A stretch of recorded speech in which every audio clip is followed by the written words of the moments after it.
At another moment, those who had been beaten met with someone else, a man who, half incredulous and half curious, asked how it was possible that a schoolgirl had beaten them up. He wanted to know if it hadn't been the other way around, but one of them denied it, explaining that maybe the girl was a martial artist or something like that because she hit really hard. Intrigued, the man asked one of them what had happened to his face. He replied that she had broken his nose. Upon hearing that, he thought it was all madness, but then a girl started coughing. She had been busy with something else until then. The man turned to her and said that what she had done was the worst thing anyone had ever done to him. She apologized, calling him Shuji. But in response, he hit her and threw her away. Then he looked at the three beaten men and asked why they hadn't captured her. One of them hesitated, asking if he meant the girl. The man confirmed and added that their business relied on the respect they commanded. If they lost that respect, they lost the money. That's why they had to make it clear who was in charge. He also questioned how hard it could be to catch a schoolgirl. He said they could take advantage of her, record material, and sell it, which would bring them more clients and more money. Then one of the group looked uncomfortable with that. He said it was a crime and that they would be caught. But Shuji mocked him, saying that today's youth had balls just for decoration. As he approached the girl from before, he grabbed her by the hair and said they had to lift weights. And once they did, they'd understand perfectly. That feeling of being unstoppable, that euphoria of being the strongest. And it was even better when it came to a woman. No matter how much she scratched and screamed, sooner or later you could overpower her. He added that when you're strong, there's no woman who can resist you. And he asked what they thought and if they wanted to train. Back at school, Satsuna runs into Akita and asks if he wants to have lunch with her. He refuses, telling her she should have lunch with her grandmother instead. But she asks him not to say things like that and shows him she brought food for him too. She shows him she made lots of high-protein food. Seeing that, the boy comments he didn't know she was a bodybuilder, but she replies that protein will help his wounds heal faster. However, he wonders silently if she means the wounds she caused herself. Just then, she tells him they should start eating. She's as cheerful as always. That's when Akita wants to ask her something, if bringing him food and eating together meant they were friends now. She replies with a smile. But he remembers that she attacked him twice for no reason, and now she's treating him like lifelong friends. So he asks an important question, why him? He adds that if she's looking for someone strong, there are plenty of people out there, like Ikushima, for example. But she laughs and says she doesn't choose her friends based on whether they're strong or weak. That leaves Akita confused, and he asks again, then for what reason him?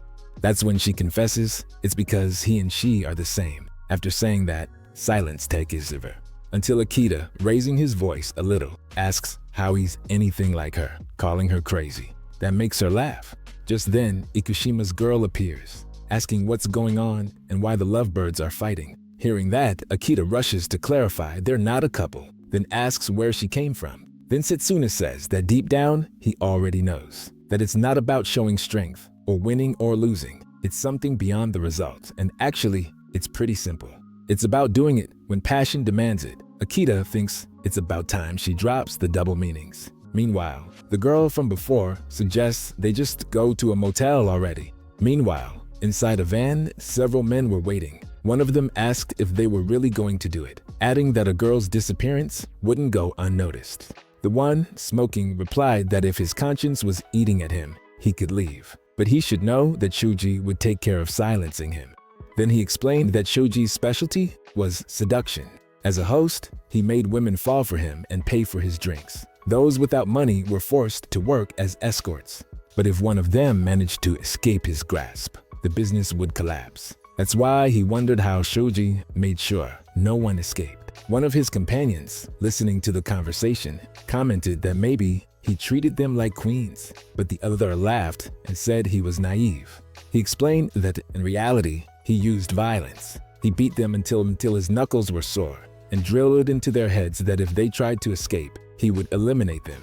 That way, they lost all hope. He added that according to rumors, there were women he had beaten to death. That's why they obeyed him without hesitation. At that moment, the driver asked for silence and told them to look because their target was there. The one with the broken nose said they'd follow her until the perfect moment to catch her. that it didn't matter if 1 or 2 witnesses saw them, they had to get her into the van in a single move. Then they started following her. When they saw the chance, they captured her, throwing her into the van, and immediately sped off. However, back at Shoji's place, he received a call and asked if they had already captured the girl. But they replied no, which made him ask in frustration what they were waiting for and not to bother him with nonsense. Then a voice asked him to wait. It was the girl who introduced herself as Satsuna Rikudu and said it was a pleasure to speak with him. At the same time, one of his men could be heard yelling at her to give the phone back. She responded by punching him in the face and asked why they wanted to kidnap her. Hearing her, Shuji said she must be the girl everyone was talking about and asked if it was her who had taken down his men.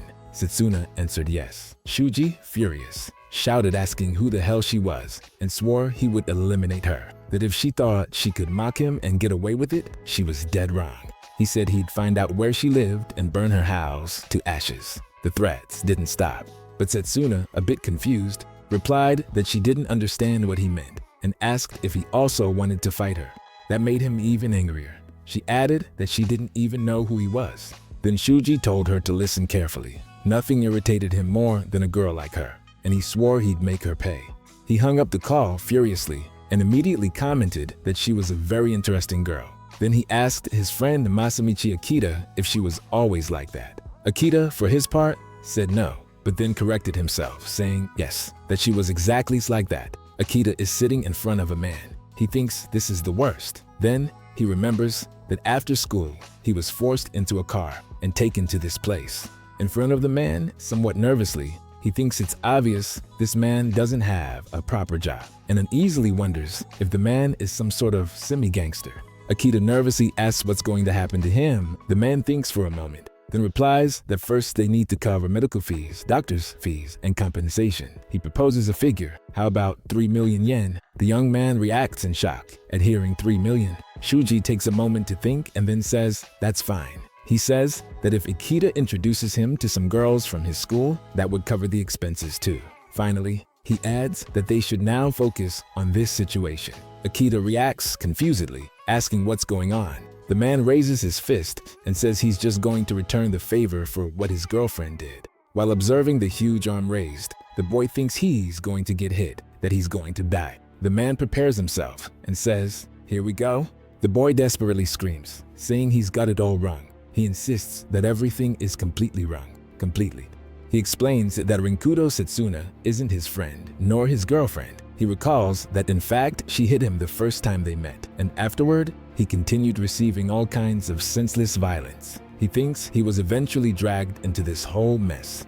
The man listens silently, then places his hand on the boy's shoulder, who reacts startled. Shuji smiles with relief, saying so that's how it is. He should have said so earlier. Then he asks if they are both victims of Satsuna Rikudu, and laughing slightly, apologizes for having scared him. The boy, still sweating, wonders if he's safe now. His expression shows confusion and bewilderment. The other remains errant for a moment. Then he asks if Akita is a virgin. The boy, nervously, tries to deny it, but after an awkward silence, he finally admits, yes, he is a virgin. Shuji excitedly responds saying he knew it. The boy apologizes, but the man responds, that's not right, that being a virgin at his age is unacceptable. He adds that to make things worse, Akita doesn't have muscles, which is why women look down on him. Finally, he comments that maybe this is fate, grabbing a girl who was there.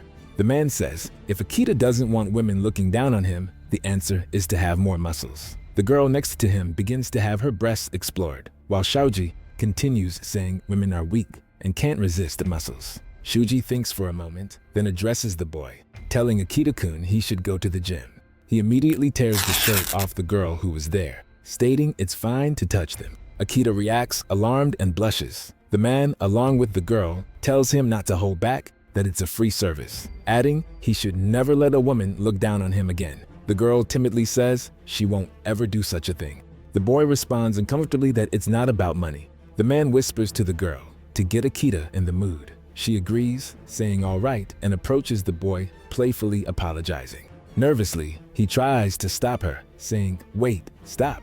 Alarmed, The boy wonders if this is really okay and if he won't be charged for this later. He reflects that refusing too strongly and threatening them angry would be terrifying. Finally, he decides he has no choice but to sacrifice his virginity. As he looks at the girl before him, he's surprised to realize she's covered in bruises. The man, placing his hand on the girl's head, tells Akita not to hold back, that she's already been with dozens of others to pay off her debt. He continues by saying she's nothing more than a toy.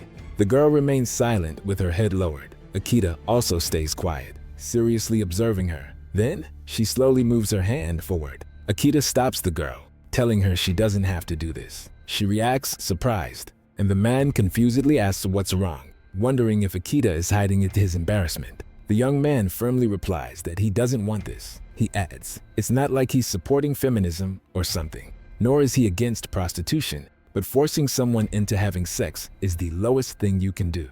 Shuji reacts with surprise. Then he questions if Akita is so sure to speak so grandly, saying that if he were that girl, perhaps he would fall in love. But then he looks down and notices that Akita's titan has awakened. The man starts mockingly laughing at the boy, asking if he's preaching with his titan awakened and comparing him to one of those disgusting brothel clients. Shuji imitates him, nervously stating he has no intention of doing anything even if he has an erection. But then the man continues laughing loudly. The girl can't hold back any longer and starts laughing as well, covering her mouth. Shuji begins bursting into uncontrollable laughter. The man keeps laughing, saying his stomach hurts from so much laughter. The boy thinks violence is a crime and should never be committed. He mentally recalls Article 208 of the Criminal Code about the crime of assault, stating anyone who commits an act of violence shall be punished by imprisonment for up to 2 years, a fine of up to 30,000 yen, detention, or a minor fine. He thinks to himself that violence is a crime and should never be committed. But in an outburst of fury, he punches Shuji.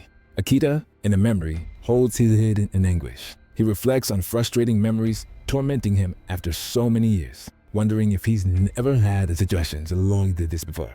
He recalls a time when his dignity as a person was threatened, and his face was overwhelmed by injustice. He acknowledges that, although extremely rare, there are moments when one has to attack. That's why he dares to shout it. Long live violence.